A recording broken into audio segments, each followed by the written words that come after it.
আসলে এটা একটা আমাদের জন্য খুবই একটা বিরাট পাওয়া। এই ১ বছর পূর্তিতে আজকে প্রায় ৪০০-র উপরে, প্রায় ৫০০-র কাছাকাছি ছাত্র এখানকার।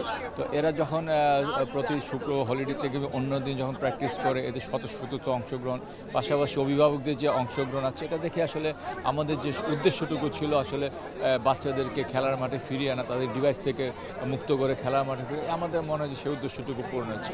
আর আমাদের দীর্ঘমেয়াদী যে লক্ষ্য আছে এখান থেকে বাংলাদেশের পাইপলাইনে কিছু প্লেয়ার তৈরি করতে, সেটা তো আমাদের আছে এবং আমার মনে হয় যে আমরা সেটাতে কিছুটা ইতিমধ্যেই কিছুটা সাফল্য দিয়েছি। কারণ আপনারা জানেন যে আমাদের একাডেমির বেশ কিছু প্লেয়ার কিন্তু বসুন্ধরা কিংসের মূল টিমের সাথে কিন্তু প্র্যাকটিস শুরু করেছে।